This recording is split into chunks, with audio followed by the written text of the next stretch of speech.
And hi everybody, and welcome to another episode of Trip Around the Multiverse. A podcast. I don't know why I did that. Sorry, I was trying to remember my lines.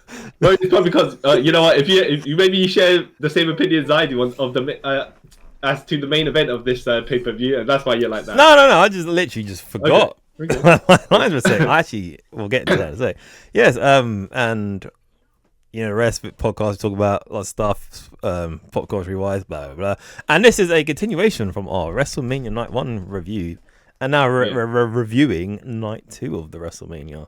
And I am the man who committed murder live in front of 62,748 people in, I can't remember the name of the arena, in Las Vegas, even though the numbers are inflated.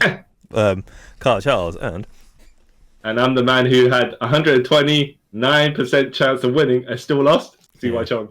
And yes, so should we get straight into it, or do you have any... straight. Well, yeah. We'll get straight into it. Okay. Women's World Title match: Io Sky, champion versus Bianca Belair versus Rhea Ripley. This is a really good match, actually. I don't know my expectations going into this match, probably because of the way they set it up. Yeah, but it was really good. Io Sky, I think her booking previous to this wasn't the greatest, especially when she was a heel champion. Yeah. And then all of a sudden, it's like, you know what? Now she's a face champion, kind of. Which really helped. Except in the build-up, we treat her like a punk. So it's just like, see, I like that, you know, because it made you believe either Bianca or what's her name's gonna win. Bianca or Rhea's gonna win. But then, even they kept, if you watch, because I've been watching like some of the build up to it. And commentary kept mentioning like they shouldn't think of Io as an afterthought. And I'm like, oh yeah, see, they're building to boom winning. Spoiler, even though we know who wins. He's built to her winning. I like think that. It was good.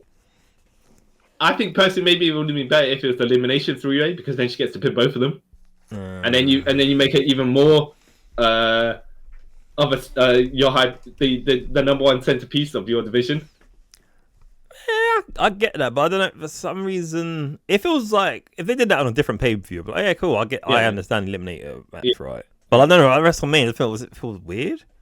That does make sense, considering there are lots of multi-man matches across both nights, and then you have the one that's elimination, but everyone else not be, you'd be like, hold on a second. Doesn't make sense, So like, if this was like, say, Royal Rumble or SummerSlam or something, Survivor Series, right? Which would make more sense. Survivor Series, hence, I mean, would make more sense. But besides that, I enjoyed this match. Some really good spots, some really good high spots, and the finish being dope. I really like the finish. So I believe Bianca gave the kiss of death to Rhea Ripley, and then rolled it up pretty tight. Yeah. So when Io just moonsaulted out of nowhere. Like, she didn't crank either of the necks of each person as they were landing, as Io landed. I was like, okay, they tried to make it as safe as possible. Which is... And they actually did that spot where... So, Rhea Ripley somehow... she did the... Like, Io, I think, was trying to reverse... trying to give her Poison Rana. And Rhea Ripley just basically grabbed the turnbuckle and then grabbed Io's legs and swung her forward. And it was like... I would say it's good for her. She didn't go at a high speed into the post, right? She went at kind of not a leisurely speed, but not one where you like it's fast enough to actually injure her. She just had to crank herself over using her core strength. And I was like, at a speed that's fine, you know, because she's basically blindly going into where the corner would be. So as long as she doesn't hurt herself, that's good. But then obviously she can't be like her head hit it because she can't do the moonsault spot afterwards. Well, or actually can't, but you know what I mean. Like, you would be pretend knocked out kayfabe wise. So. Yes. What did you say, guys? Okay. So let me just. Do you want me to start from the? No, just carry on. Okay. So as she flipped her into the the post, the ring post. In other matches, it might have been she hit the ring post with her head, fell out and then rolled. Yeah. Or should have been knocked out on there and just been like completely done. Yeah. You know, the way she came over, she kind of hit her upper half torso area on it. Yeah. So and then she could do the moonsault afterwards because it's like, yeah, it might have winded you, but it's not a quote unquote kayfabe knockout. You know. Yeah. So no, no, that's a good way of putting it. Because I was thinking, because I watched this match twice. And these things. Yeah. So the first time I thought she had a head, but the second time, she, like you said, she like braced it with her chest. So it was like, I didn't think she was meant to. I thought at first maybe she was meant to hit her head in it. Yeah. But then obviously seen the moonsault thing afterwards. It's like, no, clearly she's not meant to. Yeah, because then it'd be like you said, it'd be very stupid. Yeah. Oh. And it was another. But this was a really good match. This was a really good women's match. Yeah. I don't know if I would you say this was a better women's match than the night before? I don't know. I'll put them both on the same level. Because I'd say this one had more high spots, only because it had more people to do things. And Rhea Ripley and Bianca Belair are more like the power games, right? Yeah. That's when we do the power game. Yeah. And Io, it was the high flying, so it kind of added a different flair. Whereas, as much as I say, that Tiffany Stratton and Charlotte Flair match was good. Yeah. Their styles are kind of similar. Yeah. Yeah. To a certain degree. Yeah. That's true. Like it both was not power level wise, but power level wise, like on the same level. Yeah. I mean, their stats might be slightly different on certain other things, but their pro wrestling style is not too different. Yeah. Well, like unlike Bianca, Io, and Rhea, they're all slightly different. Well, I say slightly, they're all different. Like, Rhea's the more powerful one. Bianca's even though probably for the sake of argument, when I say Bianca Belair actually probably is the strongest of yeah. But like wrestling wise, like style wise, Rhea's the power one. Bianca's sort of overall. And Io's the speed. So kind of. And I forgot. I completely. You know what? With my intros, I forgot, and I only realized partway through now. Yeah. Rhea Ripley came out as the Batman who laughs. Yeah, I saw that. I was like, oh. Okay. Well, because first you were like, just because you hate dislike the Batman who laughs, were you like, oh, it's a cool get up actually? It was a cool get up, and I think someone on commentary or someone mentioned, I was like, oh yeah, Batman laughs. But then again, I don't really know much about the Batman who laughs on purpose, so that's probably why I had like a weird against them. Yeah, I mean, I don't know. I wouldn't say I know too much about the character either, but when she had the face mask and then the red lipstick with the pale face and the grid on the, I was like, oh. Okay. Yeah. Because for a minute, I thought she might have been. This is such a obscure reference. Like in Hellboy 2, where it's got that demon with their hand face. Oh, okay. Yeah. Okay. So I thought that for a second. Like, oh. You know what? If she did have eyes on her hand and she did that as well, I'd be like, okay. Yeah. That's something else. That's like to me. That's if I was a wrestler, I'll do like random references that people like, huh? And then there's like a few people understand. Not like the Batman lost, everyone knows who that is. Mm-hmm. But yeah, man, good match. I like there was a spot where go on. When Rhea raises Edge Io into Bianca, and I thought it was funny. I don't know why. And there was a pounce out of nowhere. Yeah. Well, it was a spear, but it was also a pounce. They didn't say what it was, right? They actually say something in pounce there, but didn't say it was like the pounce. Pounce, yeah.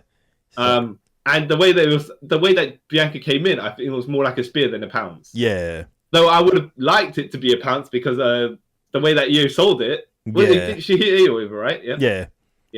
Sold it was more like a pounce. Yeah, it was, wasn't it? Yeah. She went flying. But yeah. Io selling, of course, like making everyone look. She's gonna make the bigger people that look stronger and more powerful than her. So she had to do more of the. She wasn't carrying it she wasn't carrying the match, but she had this because of her character. She got to sell more. Yeah. Not spectacularly like a Dolph Ziggler. Over the top stuff, but you get sometimes you get to be a bit more theatrical in that sense. Yeah, and she not in a Shawn Michaels Hogan sense. We oversell. yeah. And hurt everyone. Yeah. Just enough where it's in character to do it. I mean, not in character, to take the impacts and stuff like that. But really good match. Really good match. Was also surprised that this went on first, but that makes sense. Have a high-paced match go first. Like, yeah, but then you could easily swap this or the Intercontinental title match. I mean, them. Yeah.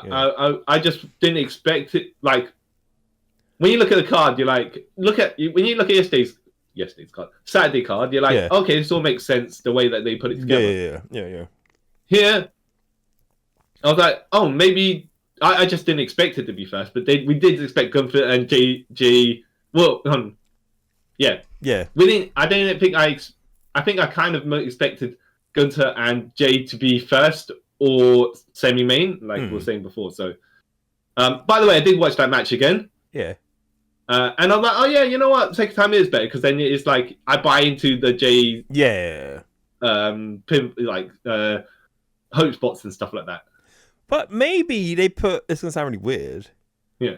Because they're both the world title, right? You got the women's and the men's one. They just thought, okay, put them both first. No, I think maybe like you're saying, we'll put a spectacle match. First to get the crowd into it. Because it's the variety of styles in that match. Yeah, it's like in TNA, right, or WCW where they put the cruiserweights first, even though people came to see cruiserweights. Yeah. I mean, like you put a 6-man cruiserweight match or something like that at the beginning, and then have your cruiserweight title match later on or something like that. But that sort of thing works. Yeah, which makes sense. Yeah. And then people think they get their money's worth because all the people later on, the heavyweights, they barely do anything, and they get paid the big money. So switch back then. I'm glad wrestling's changed. All right. Sin City Street Fight: Damian Priest versus Drew McIntyre. I didn't know how I felt about this match going in, but I'm watching. I'm like, actually, you know what? I liked it. See, I went in because I like both men, right? I feel like Priest has come out of his shell since from last year when he crashed in and all that stuff, and he's actually become, like, in my personal opinion, a better wrestler.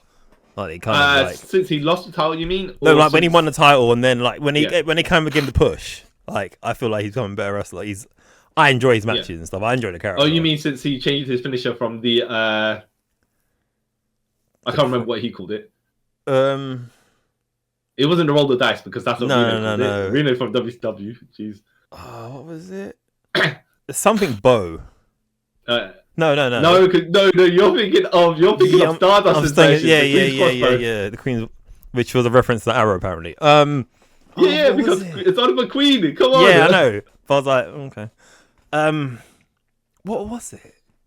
Not because South is Heaven's a choke slam, which I like. Yeah. The sit down choke slam, which it's kind of weird when you say it. Yeah. But actually, it's all right, when you see it executed. Yeah, but whatever it was called.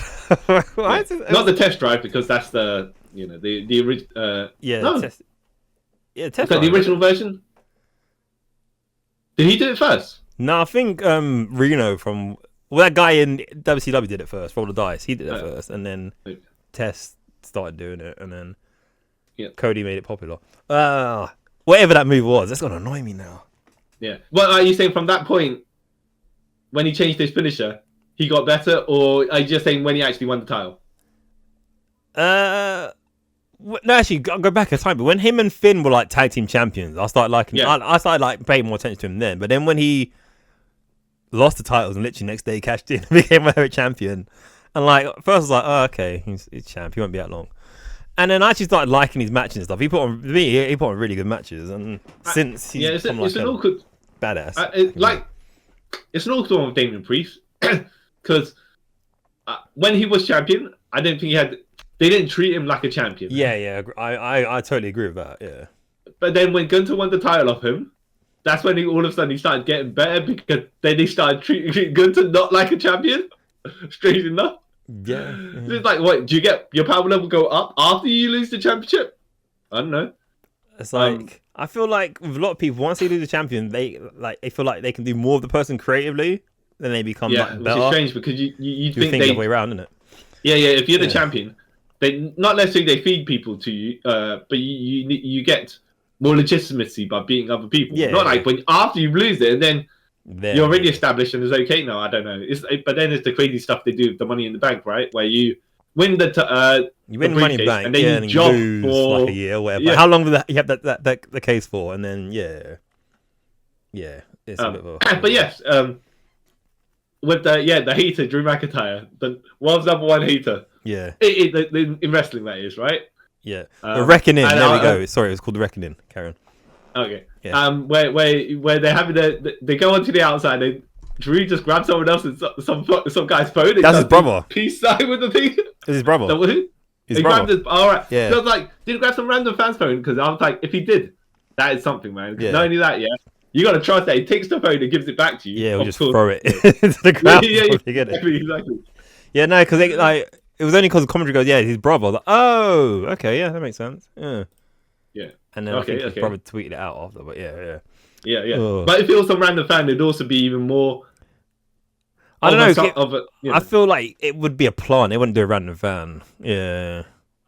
Well, whoever it was would have to have their phone kept unlocked for a certain amount of time for him to take the picture. You know what I mean? Yeah. So that's what like it makes sense. I know for reason it makes it funny. His brother, because his brother was like so far away, he ran down to give it to him, took a picture, and ran back. That doesn't make any sense. Yeah, but it's one of those cool things. You know, if they do the after Raw shows and stuff like that, where you're like, oh. If you bought a ticket and you're in the front row, something might happen. Yeah. Something later on that happened. You paid $3,000 to set the front. Actually, it's more than that. But you can maybe get your phone taken by a wrestler. Yeah. Yeah. When the time where that fan, a couple of months ago, he dropped his phone and the Rock was coming out and walked to give it to him. He started to do his pose. Then he stepped back down the stairs, walked around to the thing. Ringside, picked up the phone, gave it to the fan. Yeah, should have taken a picture with him. Yeah, then, that was funny. Like, oh, no, that's nice of the Rock. He's down. If he was the final boss, Rock, he was the final boss. If it was, but if it was proper heel final boss Rock, he would like. You think he would have stopped at it? No, he wouldn't have stopped at it. No. But he would have been so face to it. He was okay. You would have given it back and then raised his hand to the guy like he was going to smack him. But anyways, I surprisingly enjoyed this match. I mean, like Drew's work, we know is really good, right? When he's a bitter heel, right? Yeah. Even though he won this pretty cleanly, like as far as you want to say, it was a hardcore match, and at that point, both guys can use weapons and stuff like that. Yeah. There was no like low blow cheating or anything like that. There wasn't tying someone into handcuffing someone against the ropes and whatever. It's like. A pretty straightforward, two guys just gonna have a fight, Yeah, literally. So that's what I liked about it, and like the spots were quite crazy. Like when Damien went to do the old school, and then Drew just grabbed him, like nope, pushed him off, and he went for the two tables. Even though obviously, you see him fall back, like, obviously because that's what you're gonna do anyway. Hold your head. But that spot was quite good. And there was another spot, I think, with table with Drew, and he cut his back open. Like he sort of cuts on his back. That future shock on the ring steps. I was like, oof, that didn't look like a great landing for Drew either. You know what? Like I like that whenever he does it, he sells that it hurts him too, which is true. Like you're yeah. You know, a lot of time people will do something like that. They don't sell it. And like, yeah, it hurts you too. There was also a bit where Drew puts Damian Priest like the chair around his neck, and you're like, all right, he's going to claymore him. Yeah. But it's like, so is he going to claymore him and the front of the chair goes in Damian Priest's face? Or is it going to claymore the straight of the chair that's popping out? So then the chair goes into Damian Priest's throat. Yeah. It didn't matter because it got caught and given a South of Heaven choke. Actually, it was more like a straight choke slam. Yeah. But yeah. All right. Okay. Yeah, I was like, either way, whatever he does, it's murder, technically. But yeah, it was. And then the end of the match, like, I just thought, wow, that was quite ooey. Yeah. Like, when he propped the chair up in the corner, right? And then did something to Damon. So Damon was kind of like in front of Turnbuckle, like, oh, and then he just like ran Claymore'd him. But how like it looked like, oh, that's like, you didn't even pin him, like he's dead. Because of the sound of it, bang, like, oh. Yeah, that was a good finish. Yeah. It makes sense because, like, they're big, strong guys, and it's just like, yeah. Yeah, because I feel like if he just beat Damon with like a normal Claymore, I'm like, oh, okay. Yeah. It needs to be a street fight, and you're also doing a Claymore. All right, cool. Also, it was one of those things where you hit the finish, and the other person doesn't kick out. Whereas later on, people start kicking out of finishes, and you're like, all the time, you know. Yeah. I know you might argue, oh yes, it's WrestleMania. Yeah, but you don't need people who kick out finishes every single match. No, but the power of WrestleMania the power of your hometown apparently can charge you up, right? Yeah. And the power of WrestleMania apparently can also charge you up your life bar. Fighting spirit, you know. Yeah. So, but yeah, really good match, really good. Yeah. I enjoyed it. I like to see where both these characters as well go. because it was different from the previous match. Yeah. Also, it's the only hardcore match here. Yeah. Also, I forgot to mention that Drew came out dressed as Doom Guy from the medieval times. Yeah, and Damian Priest got played out by Slayer, or one guy from Slayer. Yeah, okay. One guy. Yeah. Oh, cool. All right. Intercontinental title match: champion Bron Breakker versus Finn Balor versus Dominic Mysterio versus Penta. And as you know, as we both saw, Bron Breakker did his own version of the Steiner Mass promo because Dominic Mysterio won't be able to beat Bron Breakker, and he's not going to try. So Bron Breakker's got 50%. Yeah, technically. And then right. Penta fears Bron Breakker, so his chances, his 25% gets halved and given to Bron Breakker, and then Finn Balor, the equation then changes, right? Because then he says Finn Balor is only 1 in 3 in WrestleMania. Yeah. Then he's got 33 in the third chance of winning, right? That's the meme, right? Yeah. But now the equation is different from your 24%. The 25% that everyone had. Yeah. But then it's Steiner Mass. It didn't need to make sense. No. It's in but I'm glad you cut the promo because people have been waiting for him to do one. Yeah. Because I watched the thing and it was like, come and said, Steiner Mass. And he was like, you can tell he's like, it's coming. Don't worry. I'm going to play it off like I'm not going to do it. And then they say all men are created equal. And then everyone's like, yeah. And there we go. Good on you, Bron. Yeah. I like how he embraces it. He has to now. Yeah, but it's in the. I mean, don't know why they just couldn't call him Bron Steiner or something. Nah, he's one day want to be called Bronson Steiner. Yeah, but Bronson Steiner sounds like something, you know. Yeah, it does. Bron Breakker, I don't know. But like, if he wants to be called that, let him be. It's not like they said you got to be. I get it. He doesn't need the Steiner name. Yeah. But at this point, you already established yourself without that, and now you're leaning into parts that are. You might as well just go and be. Nah, just let him be his own thing. Well, no, but like, at the end of the day, he's really good. He doesn't need necessarily. Yeah, if he came in and didn't have any of the Steiner traits, you would have just be like, oh, this guy is actually really good. Yeah.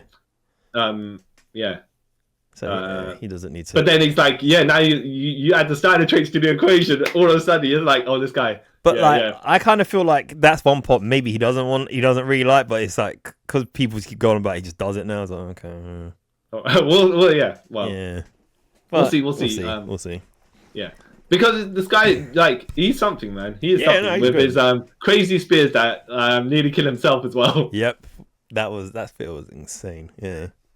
That was hilarious. But yeah, going back to this match, they all had. Yes. The only thing I'll say about this match, like before I get into it, like no one had any special entrances. No. Dominic Mysterio had to fight this mask that he was trying to take off his face. That was not. Yeah. That was not on purpose. Then Finn Balor came out with a green screen mask. I don't know what it was. I don't know, but to me, it looked cool anyway. I don't know, like anything Finn wears, I don't know, all looks cool to me. But yeah, that was weird. Yeah. And then, I will say, most of this match, Bron Breakker looked really good. So it was one of those things where I was like, is this match designed around him? I don't know. Maybe, because technically he is the future of the company. I guess. Yeah. I will say, it was the right winner. Yeah. Like, and he is also the other future of the company. Yeah. Because, like, I wanted one of two. There's two people in this match I want to win. And I wasn't, and I almost had both. So I was like, okay, it's all right. Like, let's talk about, I'll say the finish.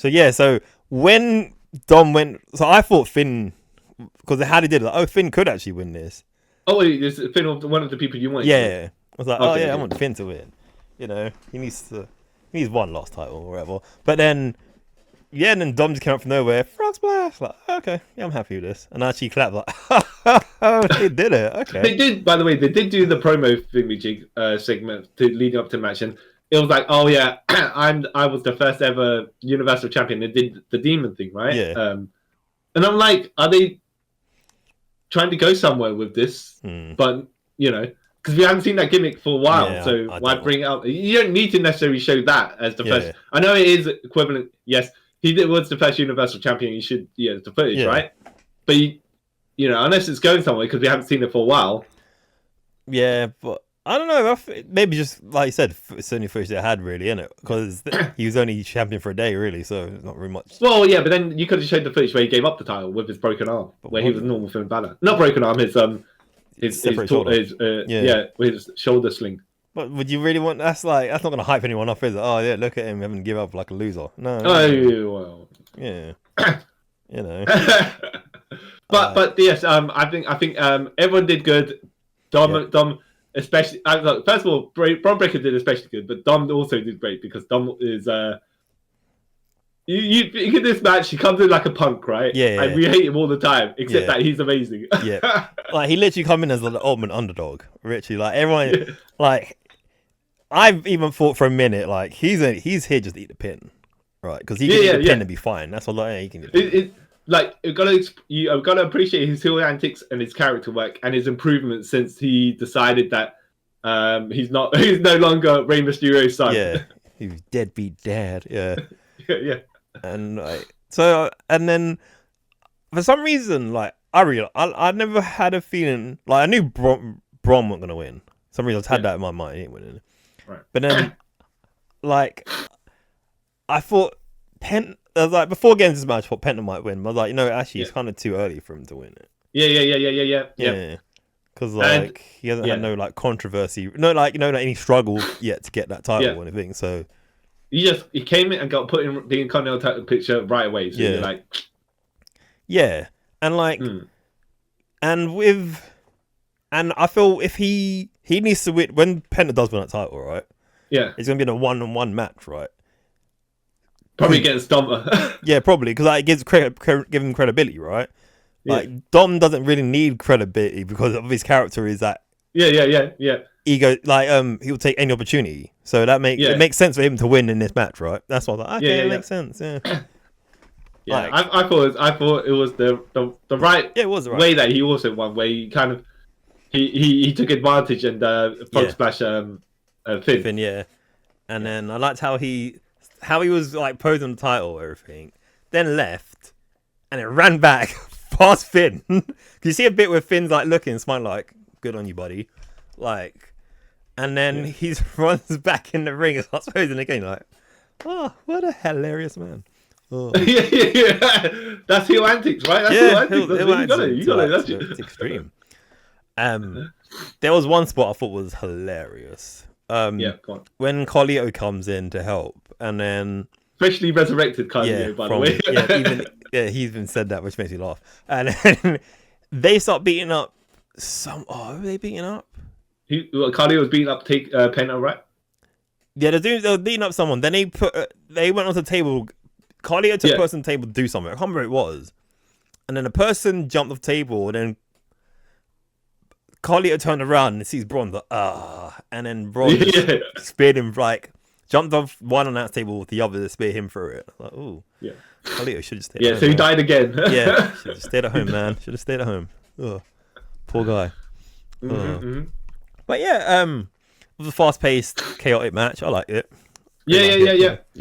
It made sense to have the multi-women match, and then the straight street fight. Yeah. And then a multi-man match after that. Yeah. Or maybe you could have grabbed one of the other singles matches and put it in front. But yeah. But I guess because what match comes next, you kind of had to put this here because the next match was good. It was 3 minutes long, but if you have that any earlier in the card, Well, let's get to it. Let's get to that. Right. So Randy Orton come out and says because Kevin Owens got legit injured. This is my 20 years at Mania. Any opponent, anyone in the locker room want to come out and come get some, essentially. and they'll eat the three most dangerous words in wrestling history. RKO. Yeah. And then they said his name and he appeared. Yep, and we believe in Henry. Yeah, he got a big pop as well. Yeah, I was so surprised. I was like, okay, good on him. And he had a special WrestleMania T-shirt. It said "Say his name" on the top of it. Yeah. WrestleMania, and then he appears around in the circle, and I was like, oh, okay. When did this get put together? In the last couple of days or something? You know? Yeah, it must have. I reckon. What I reckon they probably did, right? They had this in mind, but then they probably had other things just in case. Yeah, and then like I'll say probably by like Wednesday of last week, I was like, you know what, it's gonna be Joe Hendry printing all these t-shirts. I read before this as well they were gonna have the Miz and Joe Hendry feud. Yeah. But this was I think in Glasgow somewhere. Yeah. And they were gonna have they were thinking of letting the Miz pin Joe Hendry, and I was like, yeah. Personally, I'd like, okay, well, probably not in his hometown, but secondly, he's the champion of TNA. Yeah. Miz is where he is at this point, right? He can eat a loss and be fine. Yeah, he can eat a loss, yeah. Especially since if Joe Henry pins the Miz, and then later on Joe Henry gets pinned by someone else, that's a higher rank, like Randy Orton, for example, like here, at least that makes sense. It doesn't make the Miz look any worse, you know? No. But they wanted the Miz to win. Yeah. So the guy in charge of TNA at the time was like, yeah, nah. I think even the Miz was like, huh? Like, well, I'm the Miz and I am mid card, so yeah. Even though I like the Miz, but even though you think that he should, but upper mid card, yeah. Upper mid card sometimes peaks into the top. But I think the way they book him is like lower mid, lower to actual mid. Yeah. Anyways, so Joe Henry, this all made sense though when you look at it in a certain perspective. He has his back to the camera and he turns around, right? Does his Joe Henry spin. And then in storyline in TNA, he's meant to have an injury, but they didn't mention that. So he probably should have, after he took out his T-shirt, he should have had the shoulder tape or whatever it was. You know why? Because no one there at Wrestlemania knows what TNA is. No, but my point is then at least you show something, because there's two ways this match could have went, right? Yeah. Could have been they have a good back and forth that puts over Joe Henry from losing, or they have it quickly, like they did actually do. Yeah. And it doesn't really help. No, it doesn't help anyone, right? But then you're like, all right, well, it is what it is, you know. At least if you play the injury angle, at least consistent with the TNA programming. Because always like this is one of the situation, right, where TNA wins anyway, because like they get notoriety because like, their title has been on the biggest show in wrestling.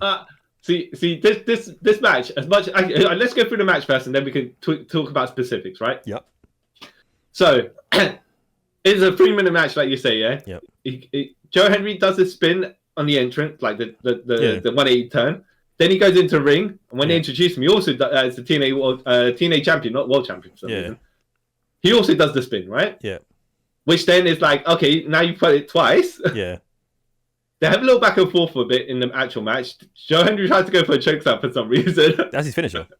The way the Randy Orton looks at it, and the commentator also saying, "What's he doing that for?" Yeah, because I get it, because Randy Orton's taller than him. That's why it's like, why are you trying to chokeslam him? Yeah, there was a decent when they're standing next to each other. There's a decent height difference. Yeah. But anyways, and then the way the commentary were like, this guy. I mean, I want to say like, okay, Joe Henry's a meme character that is also comedic yet serious. Yeah. Right. So he wasn't going into this like, oh yeah, like he's super intense or anything like that. You know, I'm gonna have a bit of fun while I'm doing my match. Yeah. Yeah. So that's why it would come across to me. And then when they were mocking him for that little bit, I'm like, I don't know. Were they? I didn't see them mocking him. Yeah. Okay. I see what you mean. That when you say that, taking the height difference, Randy Orton was in the point, like, huh? You know when the Hurricane, tried to chokeslam Austin and Triple H. Yeah. So like, that's what I was like, okay. Like, plus, it was too early in the match. Yeah. And then they had a little bit more of a back and forth, and Joe Henry did his fall away slam. That's what we were trying to call yesterday's thing. We forgot what it was called. The SOS. Yeah. does the fall away slam facing the crowd, but not the hard camera. Yeah. So he does the get the crowd reactions, turns around, the 180 spin again, and eats an RKO out of nowhere. Which was awesome. And I was like, oh, okay. Yeah. They set us up. Yeah. So they had him do it twice, and then they had him get ambushed out of it, right? Like, and then he gets pinned. I'm like, okay, makes sense. Makes sense, actually. Yeah. You know? It didn't look like a super jabroni. No. It was like, that's my taunt, right? Or, you know, or my signature. Not move, but it's something I do for a signature. Yeah. And then it put me at a disadvantage. It's fine. And, like, you kind of see it as this as well, right? Like, he could say, like, he got caught up in the Wrestlemania moment sort of thing, so he took his afterball. You know, it's it's not like Randy beat me like in a second. Yeah. Personally, I'm like, I don't know how I feel as the TNA champion get beat in 3 minutes. However, because of what they did to set it up, I'm like, oh yeah, makes sense. I thought at some point, I mean, who did you think was going to be the replacement? For a minute, I thought it might be Aleister Black. I was like, no, that won't happen because he will have to lose. Right. And Rusev also. Yeah.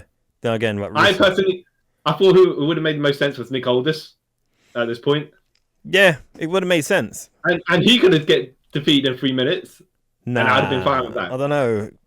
But then that would kind of like ruin his kayfabe, like ends kayfabe. His legitimacy as a GM. If you're getting beaten, like how. But you're saying that it's okay for the TNA champion to get beat in 3 minutes. Yeah, but the TNA champion's not in your univerce. So it doesn't really make any difference. Yeah.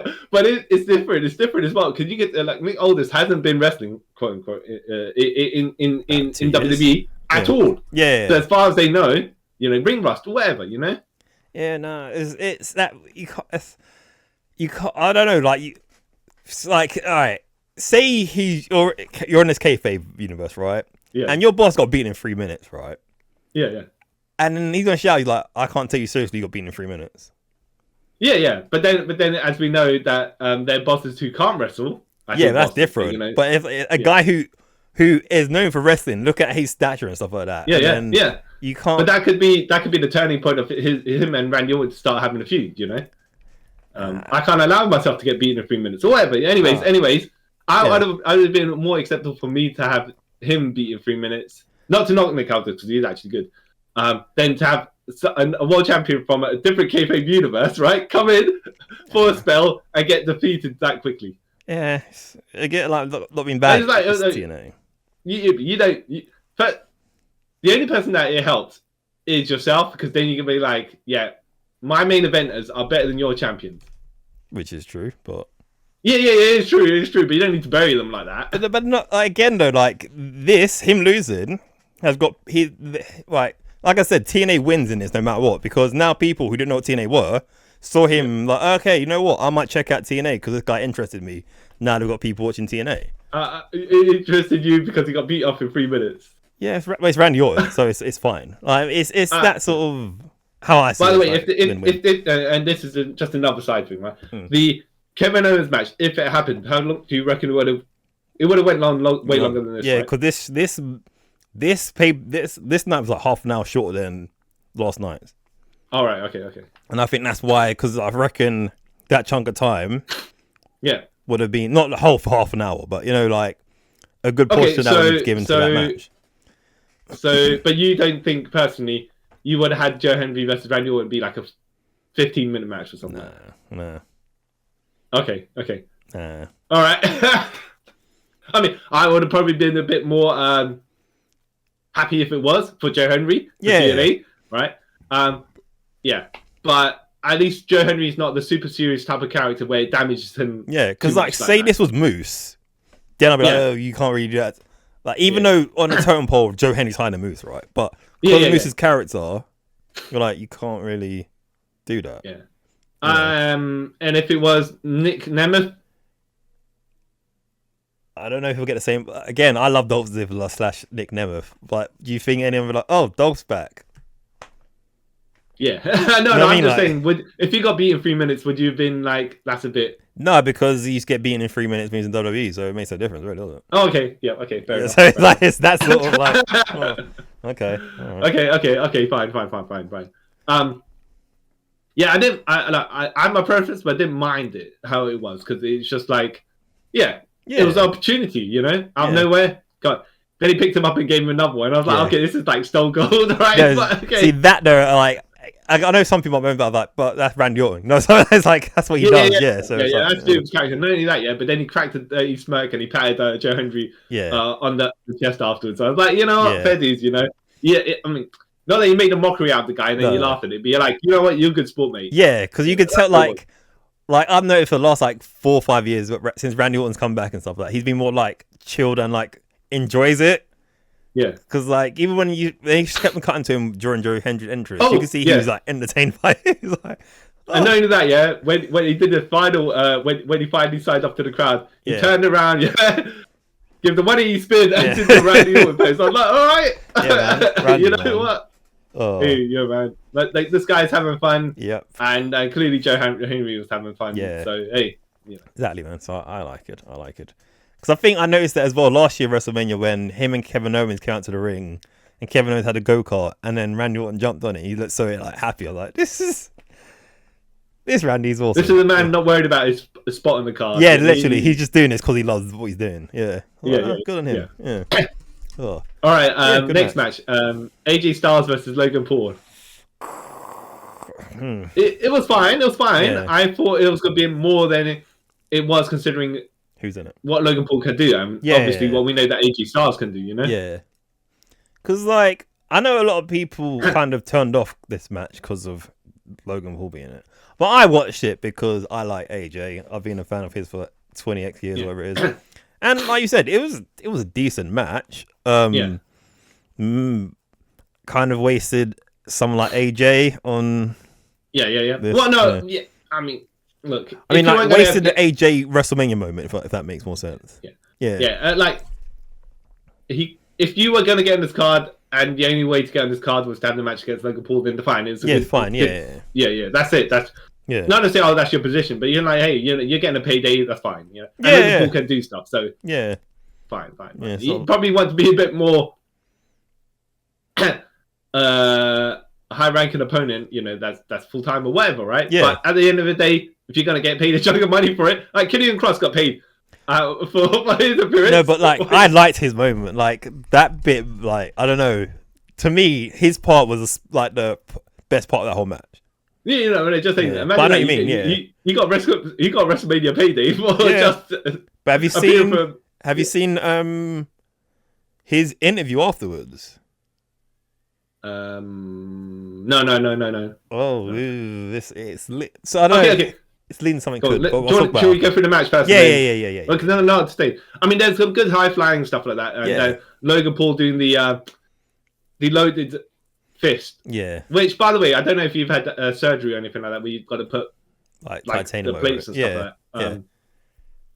I've had the ankle surgery where you got pins in your ankles, right? Yeah. So apparently, according to the kayfabe of the WWE, right? Yeah. If I kick you around, if I give you an enziguri, it's gonna hurt me even more. Yeah, he should knock you out, right? Apparently. I say that because I pressed some stuff against the pins in my foot, right? Yeah. And the plates, yeah. And boy, do they hurt because it's exposed. Like there's no meat to cover the pins. Yeah. Yeah, so it's like nerves, you know. The nerves are just kind of exposed. You press into it, yeah, exactly. It's just skin over it, but you just it'll hurt, right? Yeah. So you used to do snowboarding, you can't, and then when you have to tilt forward with all your weight on because the boots have to be tight. Yeah. It really presses against the pins and it gets painful. Oh, so I'm like, how does that work with Logan Paul's? Like, wouldn't you hurt your like? Wouldn't it be the same way? In reality, yes. I mean, the Lex Luger iron forearm elbow bit. Yeah. I don't know about that either. But... Yeah, it doesn't really make any sense. But yeah. I don't know. I'm not a scientist. But as we know, like from El Grande Americano, iron plate headbutt thing, you know. It hurts first on the outside and first on the inside. Then let's just say, right? Yeah. Logan Paul, because he wins this match, he gets a world title match, right, against Jey Uso, right? I'm only saying, I want to put this in the scenario, right?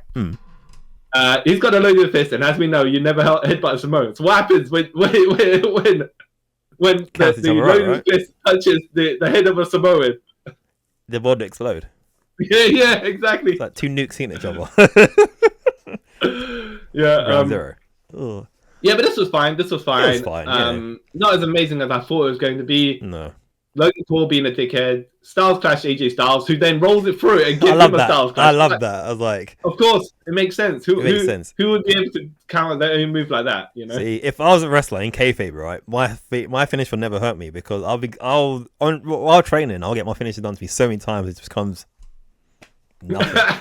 Because I learned that from that show, Ultimate Muscle. Like that's how one guy became immune to another guy's finisher because he's got it done to him in training a million times. Like, okay, I guess. In Ultimate Muscle, where you jump up in the sky, you can do like 900 reversals before you guys hit the ground with your actual finish. Yeah.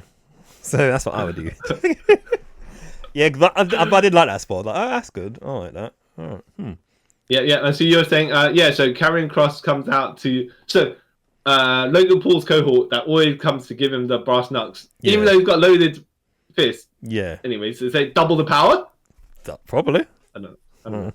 And the actual brass knuckles, not the plastic brass knuckle things, which we don't know what they actually are because I want to say in wrestling back in the day, they were just white to show you there were something. Yeah. I guess. Yeah. Brass knuckles wrapped in tape. Like, doesn't that take away the purpose of it? But all right, sure. Yeah. Because brass knuckles need to be a really brightly coloured something. I want to say a sort of dark yellow colour, so the people in the cheap seats can see it. Yeah. But whatever. Yeah. So he goes and tries to slide the brass knucks to Logan Paul. Karrion Kross comes out, stops it, and then AJ comes,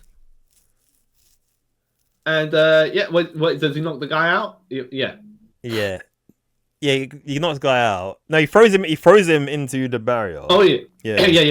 And then Karrion Kross gets the brass knucks and goes, Alan. That's why I like he called him his real name, Alan. Alan, do this for me, please. Do this, not just for me, do it for all of us. Come on, Alan, please, I beg you. And then AJ's like, which AJ should have done, but okay, whatever. Yeah. And he's like, no. And then he starts fighting. Like, this is what I was like, AJ, why are you fighting him though? You could just said no and just carry on doing. Yeah, so he starts fighting Karrion Kross. And then he dispatches of him, all right? And then he gets in the ring and he turns around and gets hit by the loaded fist of Logan Paul. Loaded fist. And then gets the polarizer on him, which I think that's quite a sick move, but it's wasted. Yeah. And then gets the pin. Yeah. Oh, okay. Yeah. I don't know. It's just they didn't just seem to mix well this particular time. I don't know. Yeah. There was something off, and I'm not sure what. I can tell you what's off. Is one because it was a crowd's reaction to it. That's what it was. Oh, okay. If you like, because no one's really giving it any attention. That's why the match seemed kind of like, oh. Okay. That does make sense. That does make sense because there was like high flying in this and stuff like that. Yeah. But there wasn't. I guess the engagement kind of. The crowd was like, all right. Yeah, that's the thing because I noticed that because like again the match isn't really bad, but because there's no interaction, the crowd's not paying. Like the crowd don't care. Because they don't like Logan Paul. So then it kind of makes the match just seem... Because, like, a lot of the stuff Logan Paul does is quite amazing. But because they don't get it, it's like, oh, okay, you're just crapping off. All right, so you were saying about the Karrion Kross interview. Yeah. So, afterwards, you know, it was on Sam Roberts. Sam Roberts? Yeah. He got a little show doing interviews afterwards. And Karrion Kross just barged in and goes, all right, let me just get something off my chest. And he just goes in like saying, AJ, you had one thing. You could have done this. You could not just done it for yourself, but for all of us, the guys who have been here trying to do this for like, but he said something about himself breaking into the business. It took him 12 years to get to where he is. All the funerals he's missed, all the family stuff he's missed for someone who started a stupid YouTube channel and he gets first dibs on whatever. And he goes on he goes off like saying, you know what, I'm just sick of this, of people doing that. And then he goes, you know what, the person in the back with the pencil, you're writing all this, go fuck yourself. And then walks off and I'm like, okay. Ooh. Okay.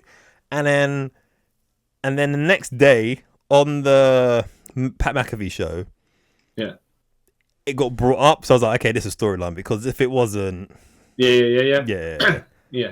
Because he actually says the F word. They didn't blank it out. He actually says it. Like, all right.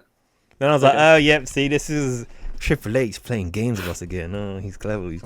Yeah, so I was like, oh, so they're doing something with Karrion Kross. I'm quite interested. Yeah. Okay. I like him. He's good. All right. Okay, women's tag title match. Liv Morgan and Raquel Rodriguez, the champions, versus Lyra Valkyria and special guest. Yeah, because Bayley got injured. Yeah, I got theories, but go on. Yeah. And Lyra Valkyria came out with these. They were awesome, man. Well, okay, all wings, but they're like, okay, the Marvel 616 universe, like the Vulture wings, yeah. Yeah. Like not the mechanical MCU Vulture wings. Yeah, like the actual. All right. Yeah, you know what it reminded me of? You know, in Moon Knight. Yeah. The series, that the girl with him, the Scarlet Scarab, whatever her name was, whatever. Yeah. Golden Scarab. Yeah, you know, for some reason it gave me that vibe of her costume because she had wings. Yeah. But what was odd for me is like these were like they went over the top of her hands, like wings.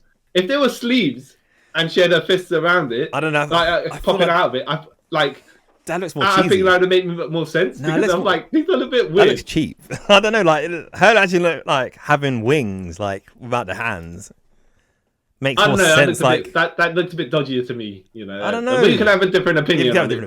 But yeah, yeah. I was like, okay, yeah. Actually, no, wait. It like look wise, I kind of get what you mean, but like realistically, right? It makes sense for her not having hands because then. What the hand's doing when she's flapping the wings? It doesn't make any sense. Yeah, but that's how Sam Wilson does it. Yeah, but he's got mechanical like jet wings. No, I mean in the comics as well. Yeah, but in the comics it looks stupid as well. It's just it's just first of all, you can have it looking like a mutant, like I did, you know, her actual wings, or you can have like they look like attachments, and she's a human. But that's fine. That's fine, right? Wings, yeah. Get weird with it, yeah, you know. Ugh. And then, her guest opponent, her guest tag team partner, Becky Lynch. Yeah, Becky. Yeah. I don't know why you're such a Becky hater. I've had my opinions. But, no, I like Becky, but I don't like how she does certain things and people are okay with it, but then some other people do certain things and like, oh, this person's a terrible person. So. Yeah. Oh, okay. Are you talking about kayfabe actions or are you talking about real life? Bit both. Okay. Well, yeah. But no, it was good to see. Well, you can't hate. Look, you can't hate someone based on other people's opinions. Let me put it that way. No, it's not other people's opinions. It's my opinions. No, but you're like, oh yeah, how come she could do stuff, and then some people don't like it, and then you know. But it's the other stuff, and people do like it. That's other people's opinions. But that's the same thing. What's going on with Charlotte though? It's other people's opinions, but people jumping on it saying, "Oh, she's a terrible person." Yeah, I think it's one of those things where you're like. Their business is their business in some ways. Yeah. And their characters in the soap opera that we watch in wrestling. Yeah. It's not them. Yeah. In real life. Yeah. Right? But then the other thing is like how they are booked in wrestling also affects your opinion of them. Even if they don't control the booking. Yeah. Like to be fair, like Rebecca Quinn, I don't mind. Like the real person. It's the Becky Lynch character. It's like it's kind of the whole Rhea Ripley thing in the moment. Like in this feud, she was like she is the bad guy. She's the bad guy. Did you watch all those? No, I forgot. I meant to. I was like, oh yeah, I saw that. Right. I forgot. But like you know what I mean? She's the bad guy, right? Yeah. But everyone's cheering. Look, Bianca spoke truth. Yeah. All the time for all her TikToks. Yeah. Yeah. And then she gets booed. Yeah. It's like people just hate the truth, I guess. You know. Yeah. People just apparently they do, right? Yeah. But I like it was good to see Becky. I was like, but then I was thinking, who could it be? It was like, but the only person that makes sense would be Becky because who else was there really? Yeah. This was a fine match.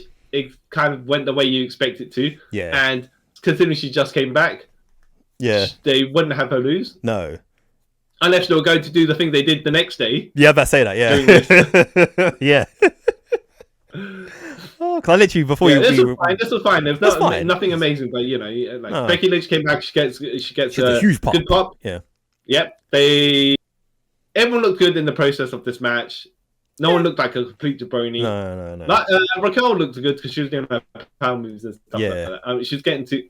They gave her stuff to do, even though she's the only one in this match that hasn't. Oh no, has she won a singles title? Not on the main roster, no. I would say of the 4 people, she's done less. Yeah, because she was NXT Women's Champion, but she hasn't been a main roster champion yet. No. Yeah. Singles champion, yeah. Yeah, she's the least pushed between all these people. But no, she looked good in here. We could always put so Becky gave a manhandle slam to Liv Morgan and then pin for 1, 2, 3 done. Yeah. Yeah. And then the next day we'll just go into it right on Raw. They have a rematch. Yeah. And the champions, the new champions, lose. Yeah. Right. But then, which I kind of get. Like, you do it for the WrestleMania pop, right? They win in it. Yeah. And then I get why Becky would turn on Lyra because they're gonna have their feud over the Intercontinental title. So yeah, okay. Yeah, and to be fair as well, like if you got Seth a heel, you kind of need Becky the heel as well, I guess. And it only makes sense. Yeah. Right. Yeah. And Becky should join the faction as well. Not just be a lone heel by herself. She should join the faction. Or start her own faction. You know what I mean? So she needs something else just to be I'm angry heel Becky Lynch. She needs like a purpose. Yeah. So yeah. Yeah. Okay. It's I wouldn't say necessarily it's a missable match. But I wouldn't say it's 100%. Oh, you got to watch this. It's one of those where you're like, oh, you know, you're sports entertained. Yeah. It's kind of like it did its job. It did its job to be like I don't say necessarily a buffer match. No, it's kind of like a if the Logan Paul AJ Styles match was really good, then this could have been a buffer match. Maybe if the Intercontinental title match was instead, not instead of this, instead of the AJ Logan Paul match. Yeah.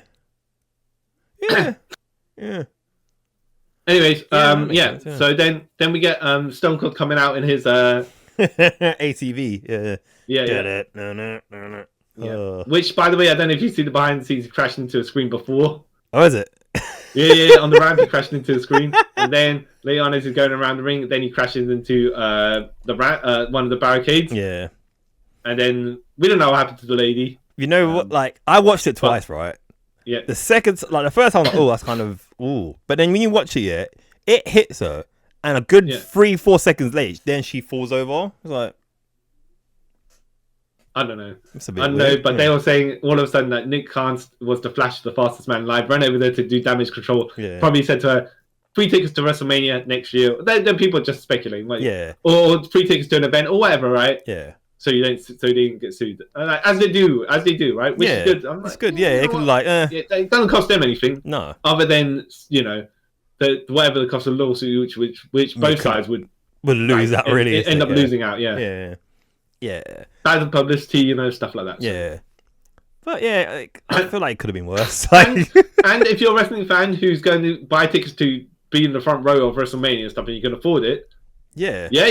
Imagine how much you save when they say give you free tickets. Yeah, exactly. Rather than I'm going to try and sue this guy for millions and end up probably getting nothing because even your milking half your money as well. Yeah, exactly. So it's like, nah, just take the free. And you could possibly lose as well. Yeah, because say they find out, like, say you got hurt, and the next day they see you like playing football or something. Yeah, you know what I mean? It's all that stuff. Yeah, it's a delayed sale, like you said, right? Yeah, so it's like just like, you know what?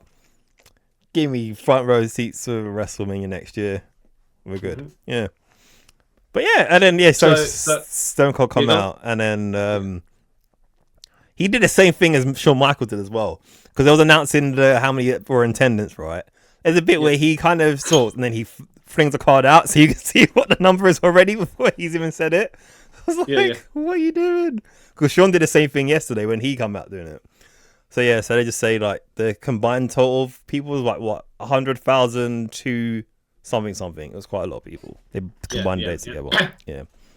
And then he decided, you know what? I'm not going to drive the ATV back because I just downed 4 cans of beer, so I better walk back up that long ass ramp. And he did. He didn't say, oh, by the way, I ran over someone as well in the process. Too many witnesses. But you could tell, like, he looked like uneased afterwards because he's like, oh crap. Yeah, because he didn't have the same swag of coming in where he usually would do. And then when he rolled out the ring, he made sure the lady was okay. Yeah. Even though at that point, Nick Khan was all over there as well.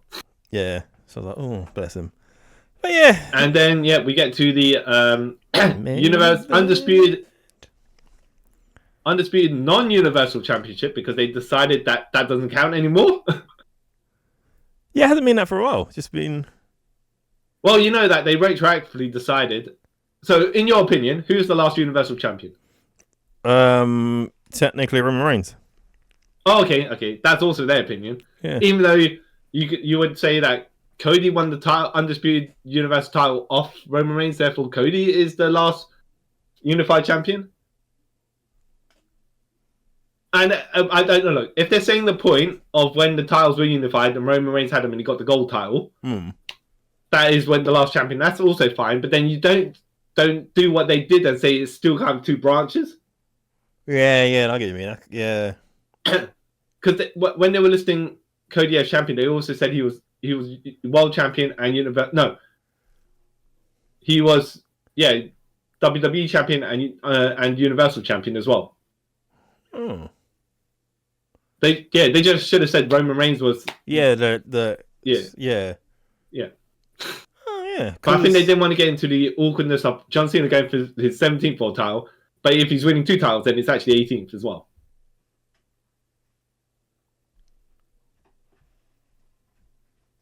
Yeah. WWE, you know what I mean? The retcons are retconning in front of your face. All right. Did you also notice? Did you also notice when John Cena got when he got the stat boxes? Yeah. And they said John Cena 60-time world champion, right? Mm. And then they when some other stats, right? And when Cody Rhodes come out, current world champion, right? But they didn't say that he's 3-time world champion because you got to include Ring of Honor in WA. They just left him as current world champion. I was like, okay, well, in their universe, they apparently other titles don't exist. Yeah, they don't. Unless your TNA title. But... Yeah. I need Japan title sometimes. Yeah. Maybe if it's a Triple A title as well now. Yeah. Oh. But to be fair, wait. So he was but I thought they. I guess NWA. Because they have some weird relationship right now, don't they? But I don't know. Okay. It's a weird one because sometimes they do, sometimes they don't. Yeah. And I think at the point where NWA didn't have a television deal or YouTube deal, they're like, oh yeah, it's around. And then once it did have whatever Billy Corrigan, they're like, actually it doesn't count anymore because when I don't know if you ever watched AJ Styles' Royal Rumble debut, they edit it out. Because unless they only recognize NWA to a certain point. Well, yeah, when it was WCW. Yeah, and then after that, when it became its own thing again, then like, okay, whatever it is, what it is. Which most people feel like as well. Well, they don't talk about Nick Aldis being 2-time NWA champion. So yeah, that's what I'm saying. So wait, is it 2 or 3 time? I think it's 2-time. Okay. But that's probably from, like in the part where they don't mention. I think anything from let's say 1991, whatever it is, they don't recognize. Anything off of that because. But then again, they don't recognize world championships from other organizations. Yeah. Or they just say before they absorbed WCW, if you're a WCW champion, they wouldn't. Yeah. But that makes sense. You wouldn't recognize. You wouldn't mention of a company, would you? Really? Yeah, but then other companies like WCW and AEW and TNA all recognize if you're a world champion, the number of world champions you have. No, they recognize it said like with AJ, it was what AJ's won titles all around the world. Yeah, but that's kind of a blanket reference to mean. But like. Realistically, like if you're WB, you're gonna mention AEW. No. Yeah, and I think they're more lenient towards AJ's titles because they have a partnership with TNA now.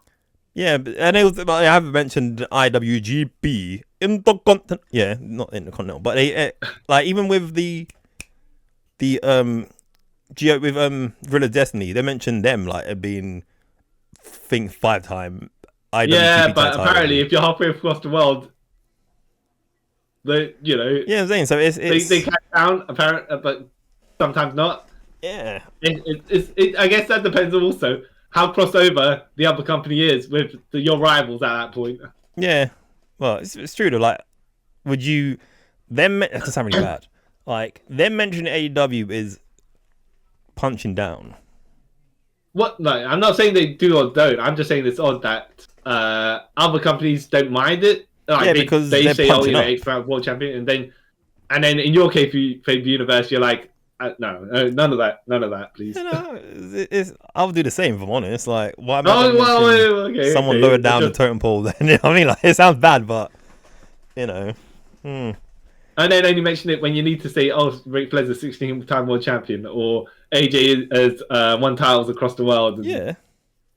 You mention when it's necessary, not all the time. Like, this person was, you know, one-time WWE Cruiserweight champion. Who gives a crap about that? Sorry, you know. Or like, okay. Junior Heavyweight champion. Like, who cares? Sorry. Unless you're Ultimate Dragon, in which you had 8 titles, and one of them was the WWE light heavyweight title at the time. Yeah. And you have it in WCW programming. Yeah. Awkward. Yeah. But that means just random tangent as well. We'll get back to this. Yeah. So you know that now that WWE and Triple R have a partnership, whatever it is, yeah. Mm-hmm. That means they can say that Kenny Omega's been a champion in WWE. Well, yeah, but you know how WWE are just going to be like, they won't reference it. They don't like to reference anyone from any other company. I'm saying if they wanted to, they could say, yeah, you know, we had Kenny Omega as our mega champion. You know what I mean? It's that random.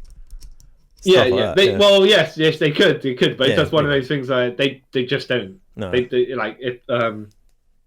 Actually, the only time they would, if Kenny came to WWE, that's the only time they would mention it. To be fair, yeah. Yeah, they're not going to reference. They're going to say Kenny Omega was a former TNA champion. They're going to be like, you know, could be. They don't even mention Christian Cage being a former TNA champion. Who doesn't? WWF. Yeah, because Christian Cage ain't in WWE. So why are they going to mention Christian Cage? No, but then there's Kenny Omega's not going to be. I'm saying if he came to WWE, they will mention it. But I think they'll do stuff for their benefit. That's just but again, I would if I come. I'm not going to do something to benefit someone else and make me money. Come on now. Right. But yeah, so this match, I liked John Cena's entrance. It was just so bare minimum. It was black. And they just said John with Cena. With white letters of his name. Yeah, that was it. Yeah. And they turned off all the lights. It was just black. Even the ramp for him coming down was just black. It said John Cena. Yeah. I was like, yeah. He's sticking to this I'm really wrestling for everyone thing. I love it. He is great. The match itself, I don't know. I had to watch it. I watched it twice actually, and I was like disappointed by it both times actually, funny enough. See, like, I enjoyed the match. The only bit I didn't really enjoy was when Travis Scott came. I was like, why you do nothing for this? But, and then, by the way, I have to say I wasn't expecting a high work rate match at this point, right? I didn't have overly high expectations. I was expecting something like along the Hogan Rock style type of wrestling going on, which is not to say not a lot of wrestling. But more like crowd interactions and stuff like that. That's the level of what I thought was going to be like. I was going to be seeing, right? Yeah. No, I'm not talking about. Yeah. Go on. A similar level of spectacle, but just be something. Yeah. But I don't know. It just I didn't seem to catch anything that drew me in this match. Strangely enough, though it could be. Now I'm glad they turned him heel previous to this because it just gave the intrigue of the match a bit more something. It's like, okay, as a heel, he has a better chance of winning. John Cena, then because if it was a face, he probably could have came in and lost, right? Yeah. But he ate crossroads each time that he was on Raw having his promo battles with Cody Rhodes, and I was like, well, why? If we're gonna go booking the way that the world of wrestling usually does, so if he finish before the match, or if you take the pin before the match, usually you're the one that gets pinned before during the match. You get my logic? Well, normally a person on the go home. So if you get the advantage before the match happens, right? Yeah. Usually, then during the match, you're the person who will end up being losing. Yeah. That makes sense. So, but by the way, I wasn't saying that wasn't that wasn't what made me think, oh, John Cena's going to win the match or anything like that. But it was just like, I don't know, I just couldn't get into it for some reason. I don't know. I don't want to say. By the way, they made they. I feel like they gave a good effort, but I don't know. I don't know. I'll just say I wouldn't expect more wrestling wise from these guys. I just expected something else a bit more. I don't know. Like just something seemed to be missing from it. For me, and by the way, the crowd also was cheering who they wanted to cheer. So sometimes you got mixed reactions, which didn't, by the way, made me think. The lesson that wasn't one of the things that lessened my enjoyment of the match. Like for me, because I've been following it and like I've been following what John Cena says. Like he wants to destroy your expectation of wrestling and stuff like that. Yeah. So this match to me did what he was saying. Okay. You're saying it's 4D chess. No, I he's like, I'm going to destroy the way that you think about how I wrestle by not wrestling that way. Yeah. Okay. He did that. I was like, okay. I get that. You know, but retroactively, you're making me put the pieces together like it's a big, like it's Memento. It's not Memento, but like that's why I was like, oh, I get what he's doing now. He's taking away your expectation of wrestling, making it to what he wants it to be, and that's why his whole like, I'm going to ruin wrestling for everyone. Like, I guess in that case, we'll have to see how the follow through works. It's just this one off, and you happen to think that way, or it was a master plan, and they actually are committing to that. Yeah, I think. I'm not saying you're right or wrong, by the way. It's just what we have to see whether that's what makes me intrigued. The conclusion matches the hypothesis. That's what makes me intrigued by the whole thing. Like, he's doing what he says. Like he's one of the few people wrestling say I'm going to do something, and he's been sticking to it. All right. Okay. And then, I'm not going to say I'm skeptical of it. I'm like, if he just wrestles less and less, like John Cena, this is ingenious. Because even like the promo before the match, like on the SmackDown, he goes, like when Cody goes, has all these things like, it's been 25 years and you still can't wrestle, and then Cena's like, I don't need to wrestle to beat you on Sunday. And I was like, okay, yeah, and also. Okay, but let's just go to the finish, right? Because there's like, as well at this point, we got to speak about his promo over there. But John Cena wins, right? Yeah. Cody Rhodes kicks out 4 AAs. No, yeah. No, 3 or 4. He gives him. Didn't he give him like the Avalanche AA? And so he gave him 2 AAs and an Avalanche AA, not in a row, of course, right? No. And then he's exposed to like they knock the referee in the corner somehow. Yeah. Right. I think it goes for an STF, and then. Referee goes to get out of the way, but inadvertently walks into the way. Yeah. And then is that all? Then it gets a crossroads, which for some reason the crowd count with it 1, 2, 3, even though it took 3 crossroads to take out Roman Reigns. So everyone kicks out the first crossroads except for John Cena, it seems, right? Yeah. And then and then something happens, and Travis Scott comes out. Then he hit him with another AA. No, he does the arc. He hits him with another AA, and then the referee. Then Cody kicks out, and then yeah. And then the Travis Scott music comes on, and that's when John Cena just laughing like, maniacal evil laugh, like, oh, he's because I think that was the troll for people expecting The Rock to come out, because last time the Travis Scott music played, Rock also came out, but no, this time it's just Travis Scott, so it's a troll job. Yep, a good one. Yeah, Cena just sitting there laughing like. Oh, you fools, you all fell into my ploy again, see? 4D chess. Mm-hmm. And then Travis Scott comes out and tries to... This dude, like, I probably weigh more than him, right? And I'm not a heavy person. And he tries to step to, like, Cody, who's, like, 220 pounds of, like, muscle. And Cody's like, nah, dog, just catch his arm and just gives him a crossroad. It's, like, good. Well, Travis Scott has his sunglasses on as well. Yeah. And what is also funny is, and this is how you know this guy is, obviously, he's not a professional wrestler, right? Yeah. But... the way that so Cody catches the hand for the slap. Yeah.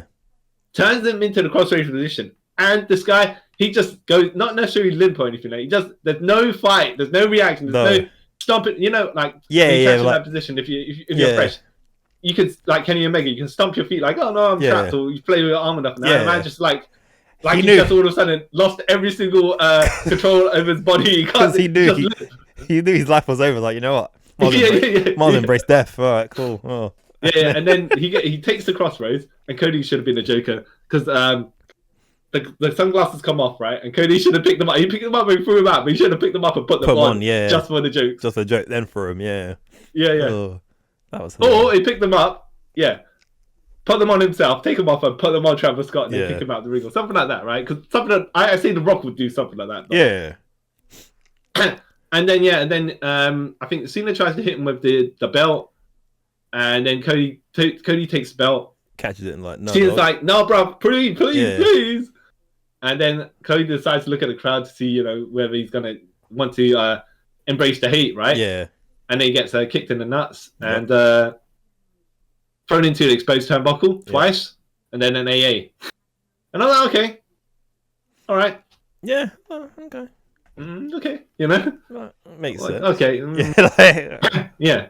But then, like, John Cena come out next day to cut a promo about how many dates he's got left on his contract. That promo was awesome, man. Yeah. And then he was like, so he started with 36 dates, right? Yeah. And then he says, you got to minus this, that, and the other. Yeah. So it's only 27 dates. And then he said, that's appearances, not wrestling matches. I don't have to wrestle, I was like... Exactly. You say you can't wrestle. I don't have to. And I was like, yeah, that's actually quite neat. I was like, man, that's why I was like, you know what? He knows what he's doing. Like, it's amazing. And then, so... I have to say... Yeah. So, God. I was going to say, I also watched the Pat McAfee show where he was on that as well. And he was saying, like, it was weird because it was in half kayfabe and half wasn't. Like, whenever I asked him wrestling questions, he was like, no, I'm done. I said once, I feel like I'm losing that step, I'm done. And I'm getting to that point, I'm done, Yeah. I'm not coming back. You can give me... He's like saying, like... He kind of, like... jabbed a lot of old wrestlers who come back for that payday out of retirement. There's nothing to give me. I'm not gonna make a mockery of myself. Like, ooh, take that, Ric Flair. Stuff like that. Unless, of course, at some point he's gonna get given Saudi Arabia money to come back for one of those matches. Which, look, if you're gonna get paid $1 million for a match, but I don't know. You'd be a fool not to take it. But I feel like he wouldn't do it. I know, because Shawn Michaels also said he was retired, and they're like, but they pulled in. They're like, money, and he's like, actually, you know what? I will destroy. I will have this match with these other guys, and we'll make a mockery of ourselves. And look, he regrets that now. I'm pretty sure John Cena was like, you know what? I'm not doing that. I want to go. When the bucket of money arrives at your house, you'd be like, oh, actually, I'll do that again. I'll do that again willingly. I don't think he would, man. Like. Well, John Cena doesn't need to. I'm just saying, the tension is always there. I know, but I feel like he's a man of his word. He won't do it. And then after he finishes his promo, gets RKO'd, and I'm like, all right, well now that makes sense why Joe Hendry lost. In the manner, not necessarily in the manner he lost, but all right, well, if Randy Orton's going to be the next champion for the title, okay, fine. Yeah, it makes sense, doesn't it? Yeah. So okay, I'm quite interested in this, John Cena's at some point it's like, oh, not again, because it's going to be John Cena, Randy Orton. But now that it's going to be John Cena's last go round, it does make sense to give the greatest hits. At some point, he'll have a match against CM Punk. Yeah, I see that happening. Yeah. AJ Styles match as well. Yeah. We're just assuming, right? Maybe a Roman Reigns match. I don't know. Maybe. How long do you reckon they'll hold the title for? I don't know, like SummerSlam, or do you reckon it's gonna go from WrestleMania to WrestleMania? No, because he finished in December. Literally, he said December comes, he's done. So okay, I thought it was gonna go from WrestleMania to WrestleMania. No, he's not doing a Tanahashi. Okay. Well, that WrestleMania and Royal Rumble, then big paydays. So yeah, nah. I think he even said they go, oh, you're filming. He said in that promo like you film on the States, but not December. I'm done. Oh, okay. Yeah. All right. I think because I've heard that people. This is what some people's theory like. Yeah. He's going to be healed for a while, then lose it, and then go on a redemption arc. Yeah. I don't think he needs to do that. He can just lose it, and then like, you know what? I'm sorry, guys. Bye. He got his face promo the next day, and that's it. And that's it. Yeah, he doesn't need to have a redemption arc, because what's he gaining really from, like, and we're kind of losing out on story if he's doing that. Yeah. I just feel like he's going to like you said, go through all the greatest hits and then lose it back to Cody. Yeah, which makes sense. Yeah, because he's kind of built that already when he said like, I knew there was no way I could beat Cody until he said no to Rock, and I knew that was my opportunity. I was like, see, he's kind of set it. Yeah. They said, by the way, the original plan was John Cena to turn heel during the match at WrestleMania. Yeah. Rather than turn heel before. Yeah. But from the expression in your face. Yeah. Like myself, you think that wouldn't have worked as well? No. It'd been too weird. I mean, it'd be too weird. Yeah. What? Yeah. And then, or the match wouldn't have gone the way that this particular match did. Yeah. And it'd be like, I feel like it'd be too much to explain the next night in Raw. Yeah. Yeah, because like doing this setup where he turns heel and leading up to WrestleMania made sense. It flushed out the character and reason why he's doing it. But like, if it was the next day, like, he turned heel at WrestleMania, then you got to explain. It's also funny as well when he was talking about how the abusive relationship stuff. Yeah, and you guys never said you're sorry, and then the crowd chants and "We are sorry," and I'm like. What? And then he calls him out on it. He goes, no, you're not. No, that don't work now. For 25 years, you did otherwise, yeah. And you proved me right, and now you decide, when I'm gonna leave, that you want to apologize. No, I was like, they weren't like that. Even though he's healing it, I was like, he has a point. He's like, he calls you out for not apologizing. You apologize, and then he's like doubles down. I'm like, well, you know what? You did that stuff to him for so long. Yep. He deserves to be like, you can't just apologize to him once. Multiple apologies. That's why, like, as the character, right? That's why I like his heel turn, like, because all he said is it's justifiable. Everything he's done, like everything, like his reasons for change, like. So you call it a heel turn? I don't call it a heel turn. No, it's. I gotta say he's finally escaped the trance of being a victim. Yeah. He's standing up for himself. Yeah. Against. We are the heel. No, I say we because you and I support this, right? Yeah. So we're not the heels. We're not the heels, but everyone else who didn't support it are the heels. Yeah. Even though I have to say, as much as I say, back in the day, I wasn't John Cena fan. I don't think he could wrestle the best and stuff like that. Yeah. I accept what he says to the people that were hating on him like that. Yeah. He's proven wrong, like, Yeah. And then the final thing on Raw, which like just actually, do you want to speak about? Okay, what do you think of the whole the night 2 event? Better than night 1, or would you say? Like I have bias towards night 2 because it's got Cody, obviously. Right, Yeah. I love Cody. He's a great man. I don't know. I feel okay. I want to say night 1 wrestling wise, is better, right? Like, it's better. Well, and I'll say, don't get me wrong, night 2 wrestling wise is good as well, but because of the last matches of it, sports entertainment wise, night 2 is better, if that makes sense. Oh, okay. Because it had like more story beats in this, like entertainment beats. That's why I was saying like night 2 entertainment wise is better. Yeah. But night 1 wrestling wise is better, if that makes sense. I will say you could pick a certain amount of matches from each night and make one unified big card if it was just one night, and that'd be the better card overall. Yeah, of course. Yeah. But I don't know. Again, biases aside. I will say this, right? Yeah. I will say this. If we're just comparing night to night, right? Yep. Night 2 probably had the more good matches on it than night 1. Yeah. Also because I had a bit more variety with the Sin City Street Fight as well. Yeah. Stuff like that. Because night 1 had 2 standout matches, and I will say night 1. I'm going to include the Joe Henry Randy Orton as well. I was entertained by that, right? Yeah. I'd say night 2 had a couple of more entertaining matches. Like at least the first 4, right? Yeah. I know you were saying we have divided opinions on the last match, but even if you count that, night 2 still has more overall entertainment. Yeah. I don't know if I'd say the ring. Other than the ladies' match at the beginning, the work rate was as good as anything on the previous night. But like also But what I would say about both shows, right, in a positive, the endings have like big effects on the future, if you know what I mean. Like big storylines coming out of it. Like, so I give it that. Like the Cena thing, the Paul Heyman and his new group. You know what I mean? Yeah. So we'll get onto that now. Yeah.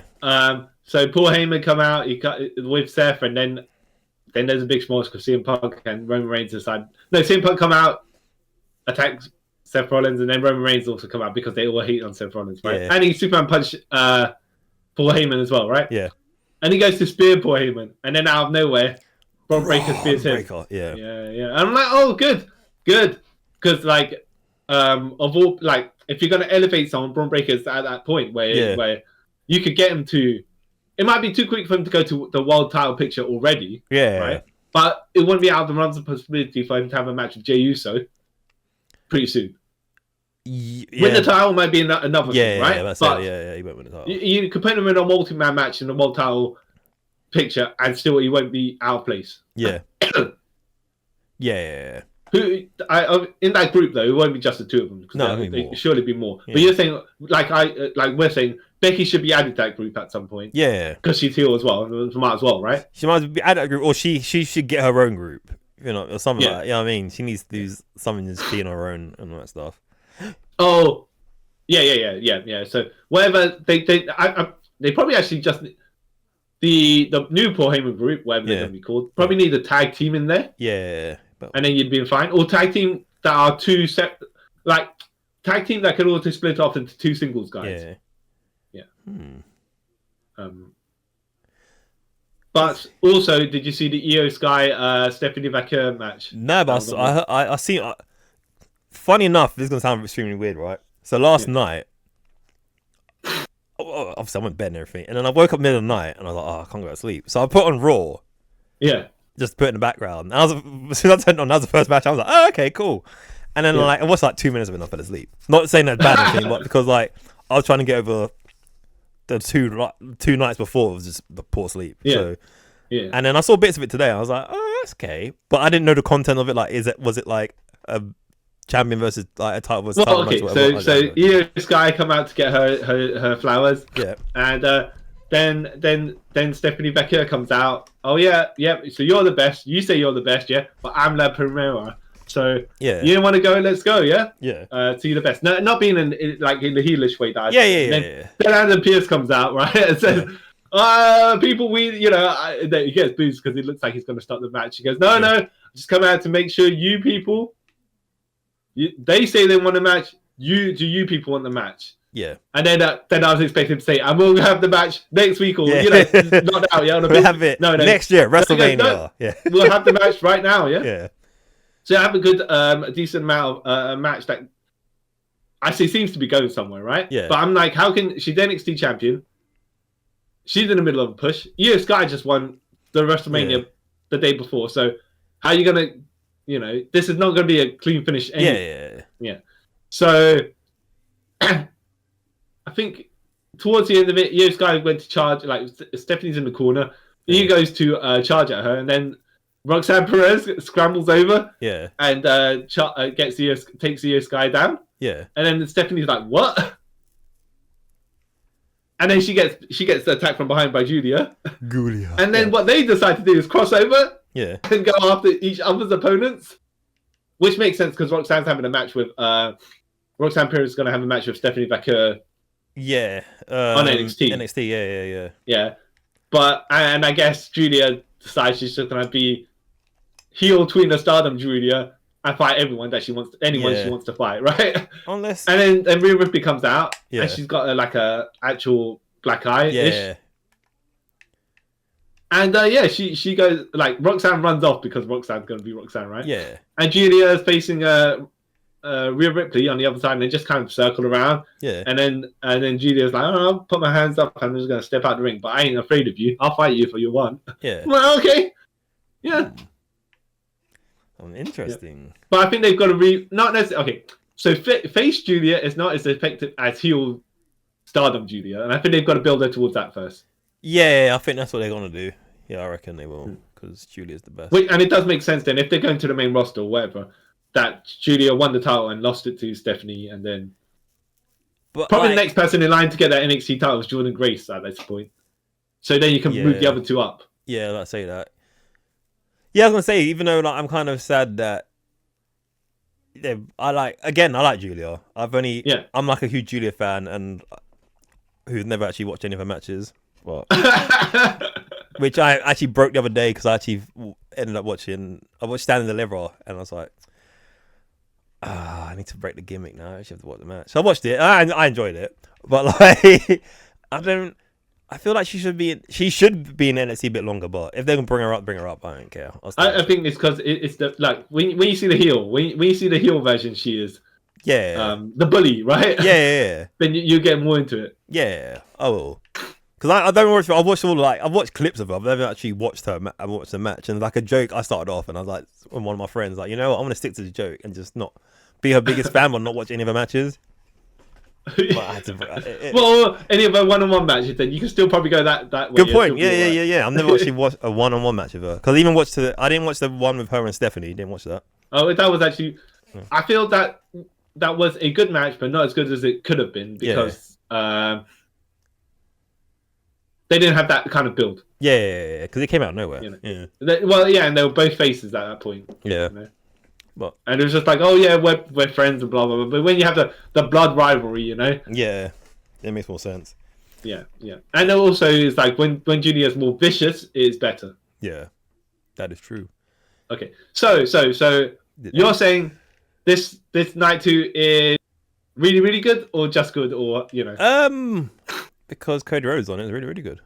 Oh, that's the funny thing, guys. Because I'd say of all the matches you could miss, it's the main event that you can miss. You can't miss the main event because then next year of wrestling is not going to make any sense to you. Yeah. Sure. Look, there's more story behind the match, that last match, to keep you watching it rather than the actual match quality itself. Yeah. And when I say the match quality, I mean like not necessarily what they're wrestling or how they're doing it, right? It's just not some. Yeah, I don't know. It just didn't click with me. Yeah, I get that. I can see that, but a year from now, once you've understood the 4D chess John Cena's been playing, like, yeah. Once I get the gimmick of I'm gonna do exactly what they're saying. When I say I don't have to wrestle, I ain't even gonna wrestle in the matches that I need to wrestle. Then you understand. Yeah, exactly. Then I am the fool all along. Yep, you're gonna fall into you'll fall into the trap of the common people who don't understand wrestling like I do because I'm highly intellectual. Yeah. Yeah. Oh, I kid. All right. Okay. Yeah. But you're saying overall, night 2 is kind of better than night 1, or not really? I've put them on the same bar. If I'm honest. Okay. Yeah. It's only fair because I like there's like things I like about both equally. Like nothing. Yeah. I would say like stands out major. Like, oh yes, why this one's better, but. Yeah. It's true. Yeah, it'd be a lie if I said this night's better. Yeah. They're kind of relative to each other. They kind of. Yeah, so I have to give it that. I will say. Yeah. I have to say this second night I had 2 matches that I was more disappointed with. Right, one's the AJ Styles and Logan Paul match, and then the world title match. But that's I'm not gonna dig on it even more. I'm just saying. Yeah, I get you. That's my opinion of it. Yeah, I get you. But yeah, it was good. I wouldn't say like it was a waste of time. Don't watch this worst WrestleMania ever or anything like. No. It's far from that. Look, the main event. One of the best things that happened in the main event was Travis Scott taking the Crossroads. Yep. Not that he took it well or anything like that, but he deserved to take it. Yep, and just the look of his eyes, like. I might as well embrace death. Kind of got for me. Like, yeah. My soul left my body before. Yeah. The move was actually hit. It's like by the time we hooked him into it, he's like, you know what? Yeah. I finished me already. I'm now. Yeah. Yeah. I can see the light. I'm heading towards it. Why does the light say? I forgot what was in the middle of the apron, but yeah, why does it say that? Fatal Fury. That's it. Yep. Oh yeah, yeah, Fatal Fury. Is that the one you meant? Yeah. Yeah. I love to do the overhead shots, and I'm like, wow. Yeah. No, it's like there's adverts in the 4 ring corners, and then something in the center. I'm like, all right, well. Yeah. Oh, that was hilarious. They're gonna make their money. They're gonna make their money now. So hey, whatever, you know what I mean. Yeah. And then they had the prime hydration station on the side as well. So it's like, yeah. And was it in the street fight? One of the guys nearly got thrown into it, but didn't hit. Oh no, was it AJ Styles who threw one of the guys? There was a prime hydration station, and I think they missed a beat where they could have thrown someone into it. That sounds familiar. Yeah. I think in one of the last year's WrestleMania, they did the same as well. They actually threw someone into it. But... Yeah, and then you had the bottle that tried to fight Randy in the kitchen. Yeah. Anyways. Finish your review, and you know what? Some bits made sense because of the Raw the next day as well. So I'd say there's good things that kind of wrapped around. Yeah. Like Rusev returning. Yeah. Rusev Day, right? Yep. Rusev Day. So we just got to see what's going to happen on the SmackDown after WrestleMania. Yeah. The Black appears, but yeah. Well, maybe not Malachi Black, Aleister Black, right? Yeah, probably. Yeah, he's coming back because they've had like vignettes leading up to it saying like. And then we got our boy Jeff Cobb, and then they could do the League of Nations again if they want. Oh yeah. This time they have Bulgaria. Where's Aleister Black from Switzerland or Netherlands or Dutch? Holland, Dutch, right? Dutch, yeah.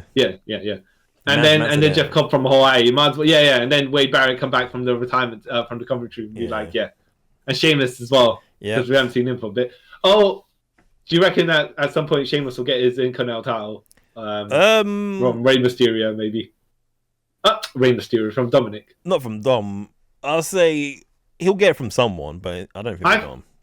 I thought so. If it was Bron Breakker versus Sheamus here for the Intercontinental title, I wouldn't have been too upset either. No, and if Sheamus won, I'd been like, you know what, yeah. Well, I reckon. I don't know how long Sheamus got left of his contract. It'll probably be that last year of his contract he'll win the Intercontinental title. Yeah, okay. That makes sense as well. Yeah. Maybe next year's WrestleMania then, right? Yeah. Which would be pretty cool. I like to see it. Let him finally be a Grand Slam. Is it Grand Slam or the other one? No, he's won more than... No, I think... Because I know the Grand Slam? No, I think they changed the... Yeah. Because I think if you win the Tag World and Intercontinental, that's one thing. But if you've won all... The Triple Crown, right? Yeah. But I think if you win all the variations of the titles there is, they got another... There's another word for it now. Yeah. It was, yeah. And he's the only one that's going to do that? Yeah. Because I know that... Wait, hold on. I think he's... Yeah. He'll be the only person, if it happens, to have done it. Actually, no. I think Rey Mysterio is. Yeah. Because he's won the world. Are we talking about the two separate tag champions? No. Oh, no. Well, technically, but then it is Sheamus, the only one who's done that then. Because I would say Rey, but I don't think Rey... He's won the tag titles, but then run the SmackDown ones / the world tag team titles, even when it was... No, he won it with Edge. Yeah, but there was still the SmackDown, so that's classed as the world tag team titles, isn't it? Yeah. So, it would be Sheamus, because Sheamus won both the Raw tag titles and the SmackDown tag titles. He's won Intercontinental. No, sorry, he's won the US. He's won the World. Yeah, he's won the World and the WWE title. So, yeah. He'd be the first person. Wait. When Seth Rollins has won the World title. Yep. The US title. Yep. The WWE title. Right? Yeah. So that's the ones. But we'll just say for the sake of argument they're the same thing, right? Yeah. The US title, the Intercontinental title, the tag titles. But only the Raw tag titles. Doesn't run the... He's won the Raw / WWE tag titles. And he won the Unified titles at one point with Roman Reigns, right? No. When they beat... So... When the Rhodes brothers beat the Shield, the Shield... They were just tag titles, so it's not like he hasn't won the... Oh, okay. Yeah, he hasn't won the... Okay. worlds or the WWE tag titles. Yeah. Okay. Yeah. All right, I get you. All right. Okay. Okay. All right. Yeah. All right. Yeah. So we're backing up with Sheamus at some point. And I'm saying not the greatest Sheamus fan in the world, but no, he's won my respect. Yeah, for what he's done the last 20 years. Yeah. I don't know. Wait. Okay. So signing off from WrestleMania Night 2 and the Raw after WrestleMania as well for certain significant events. Yes, and thank you for watching, guys. All the normal stuff now. I'm going to shield some stuff now. Don't forget to follow us on Instagram and Twitter, all up there on the screen if you're watching on YouTube. If you're not listening to the audio realm, it can be found in the description bar of the podcast, wherever you're listening to it on. Don't forget to like, share, subscribe if you watch this on YouTube as well. Leave a comment. Let us know what your favorite WrestleMania moment was. And yeah, until next time, guys, I have been the man who's going to ruin wrestling for everyone and enjoy doing it, Carl Charles, and I'm the man who supposedly was going to make an appearance but never did, so it's a super troll job. Wait, who's that? The Rock? The Rock? Like everyone's expecting The Rock to be here. Apparently, he's on a Matt McAfee show today. Was it tomorrow? Yeah. It's on tomorrow. Yeah, so I'm not going to be on WrestleMania, but a couple of days after, I'm going to be in the vicinity. So yeah, unless he shows up on Smack. No, he might show up on SmackDown because technically, the WWE title, undisputed WWE title, is on SmackDown. So we'll see how that works. We'll see how that works. I mean, I personally, I think he should be like, if it's a time for making an appearance, he should have made an appearance. WrestleMania. No, he didn't need to do anything. He just could have just walked down, swagger down the ramp, you know. Yeah. Pie-face Brandy Rhodes if he was going to be proper like heel, yeah.